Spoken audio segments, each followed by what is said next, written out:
लक्ष्मीनाथसमारम्भां नाथयामुनिमध्यमाम् अस्मदाचार्यपर्यन्तां वन्दे गुरुपरम्परां।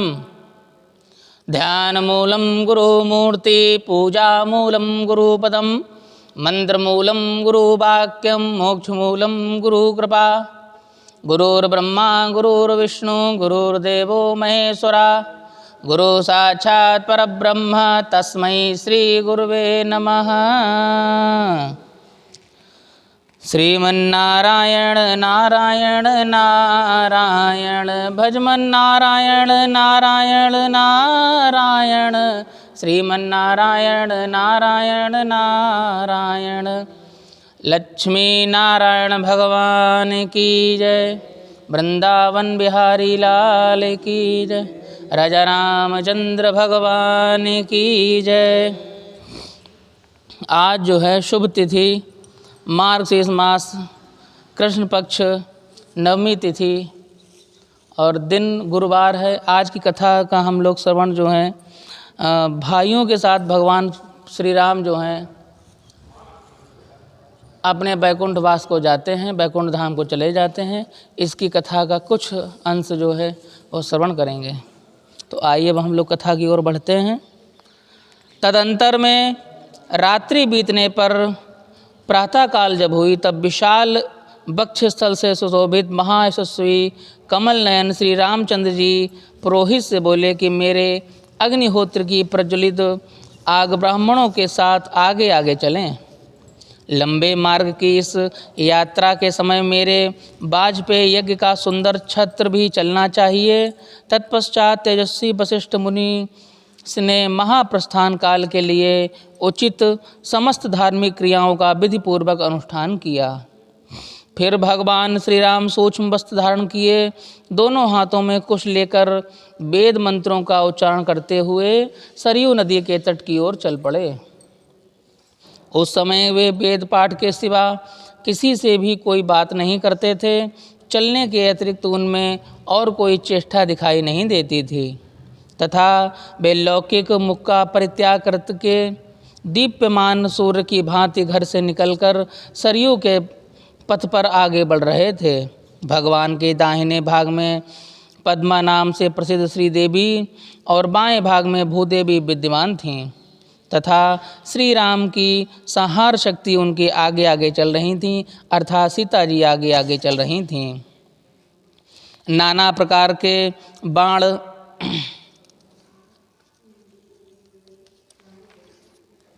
विशाल एवं उत्तम धनुष तथा दूसरे अस्त्र शस्त्र सभी पुरुष शरीर धारण करके भगवान के साथ साथ चल रहे थे। चारों वेद ब्राह्मण का रूप धारण करके चल रहे थे। सबकी रक्षा करने वाली गायत्री देवी ओंकार और बसटकार सभी रघुनाथ जी का अनुगमन कर रहे थे। महात्मा ऋषि तथा समस्त ब्राह्मण भी उनके पीछे पीछे गए। अंतःपुर की स्त्रियां भी बालकों, वृद्धों, दासियों, रक्षकों एवं सेवकों के साथ श्री राम आगे आगे चल रहे थे। भरत और शत्रुघ्न अंतःपुर की स्त्रियों के साथ अपने आश्रय स्वरूप भगवान श्री राम का अनुसरण कर रहे थे। सभी श्रेष्ठ पुरुष अग्निहोत्र की अग्नियों तथा स्त्री पुरुषों के साथ लेकर भगवान के पीछे पीछे इस महायात्रा में सम्मिलित थे। मंत्री और भृत्यवर्ग भी अपने पुत्रों, पशुओं, बंधुओं तथा अनुचरों सहित यात्रा कर रहे थे।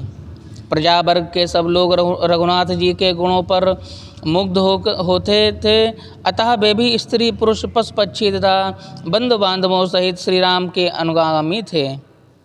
उन सबके हृदय में प्रसन्नता थी और सभी पाप से रहित थे। हष्ट पुष्ट बानरगण स्नान करके बड़ी प्रसन्नता के साथ किलकारियाँ मारते हुए भगवान के साथ साथ चल रहे थे। और सारा समुदाय भी श्री राम का भक्त था। उनमें से कोई भी ऐसा नहीं था जो उदास हो, लज्जित हो अथवा दुखी हो। वहाँ एकत्रित हुए सब लोगों के हृदय में हर्ष छा रहा था। यह एक अद्भुत बात थी। प्रांत के लोगों से जो श्री राम की यात्रा देखने के लिए आए थे, वे भी यह सब समारोह देखते ही भगवान के साथ परम धाम जाने को तैयार हो गए थे। रीछ, बानर, राक्षस तथा पूर्ववासी मनुष्य बड़ी भक्ति के साथ श्री रामचंद्र जी के पीछे पीछे एकाग्र चित्त होकर चल रहे थे।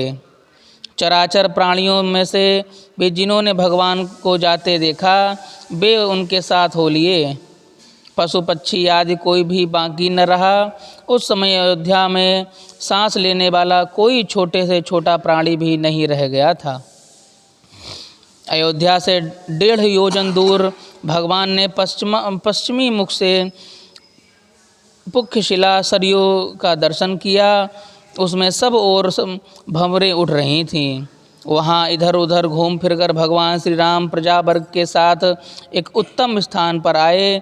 इसी समय लोक पितामह ब्रह्मा जी संपूर्ण देवताओं और महात्माओं से घिरे हुए उस स्थान पर आ पहुँचे जहाँ रघुनाथ जी परम धाम पधारने के लिए उपस्थित थे। उनके साथ करोड़ों दिव्य विमान शोभा बढ़ा रहे थे। सारा आकाश मंडल दिव्य तेज से आच्छादित था एवं ज्योतिर्मय हो गया था। पुण्य कर्म करने वाले स्वर्गवासी वहाँ अपने तेज का प्रकाश फैला रहे थे। परम पवित्र सुगंधित एवं सुखदायिनी हवा चलने लगी। देवताओं द्वारा गिराए हुए फूलों की अधिक मात्रा से वर्षा होने लगी। उस समय सैकड़ों प्रकार के बाजे बजने लगे तथा गंधर्वों और अप्सराओं का समुदाय एकत्रित हो गया। इतने में रघुनाथ जी ने सरयू के जल में प्रवेश करने के लिए आगे पैर बढ़ाया। तब ब्रह्मा जी आकाश से ही बोले कि विष्णु स्वरूप रघुनंदन, आइए, आपका प्रत्येक विधान मंगलमय है। हमारा बड़ा सौभाग्य है जो आप अपने परम धाम को पधार रहे हैं। देवतुल्य तेजस्वी भाइयों के साथ अपने जिस स्वरूप में प्रवेश करना चाहें करें। आपकी ही इच्छा हो तो चतुर्भुज विष्णु रूप में ही स्थित हों अथवा अपने सनातन आकाश में अव्यक्त ब्रह्म रूप से विराजमान हों। भगवान आप ही संपूर्ण लोकों के आश्रय हैं। आपको यथार्थ रूप से कोई नहीं जानते। आप अचिंत, अविनाशी तथा जरादि अवस्थाओं से रहित परब्रह्म हैं।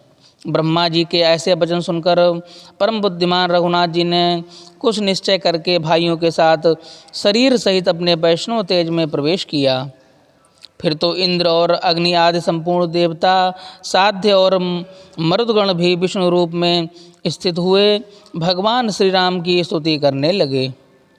तदंतर दिव्य ऋषि, गंधर्व, अप्सरा, सुपर्ण, नाग, यक्ष, दैत्य, दानव और राक्षस सब के सब भगवान का गुणगान करने लगे। यह सारा अद्भुत कुतार्थ होने के कारण आनंदमय समस्त वातावरण हो गया।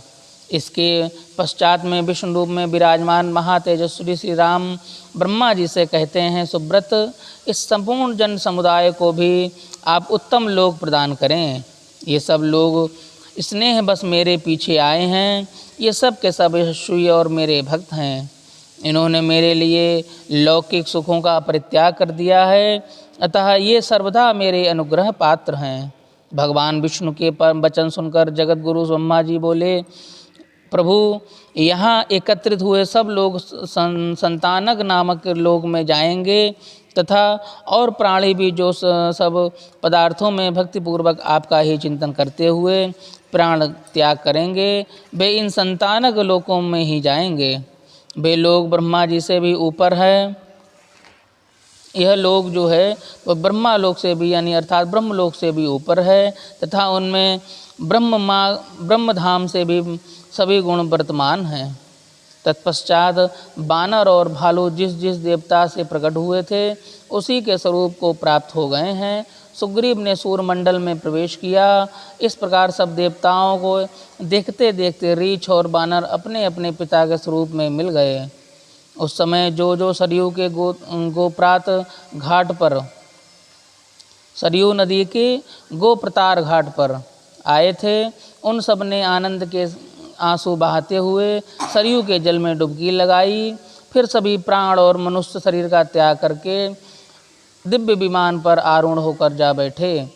इसी प्रकार पशु पक्षी आदि प्राणियों ने भी सरयू के जल में गोता लगाकर दिव्य एवं तेजस्वी शरीर धारण किया और सब के सब दिव्य लोक को प्राप्त हुए।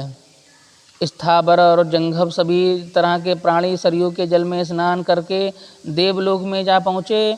इस प्रकार वहाँ आए हुए सभी प्राणियों को संतानक लोक में स्थान देकर लोक गुरु ब्रह्मा जी हर्ष में भरे हुए देवताओं के साथ अपने परम धाम को चले गए। इसी के साथ में ये जो छोटी सी कथा हमने भगवान के बैकुंठ धाम के गमन की सुनाई, उसको यहीं पर विश्राम देते हैं। शेष कथा जो है वो आगे की कल सुनाई जाएगी। लक्ष्मी नारायण भगवान की, वृंदावन बिहारी लाल की जय, राजा रामचंद्र भगवान की जय। श्रीमन्नारायण नारायण नारायण, भजमन नारायण नारायण नारायण, श्रीमन्नारायण नारायण नारायण। हटा लो बेटा, एक बार ले लो फिर बंद कर देना।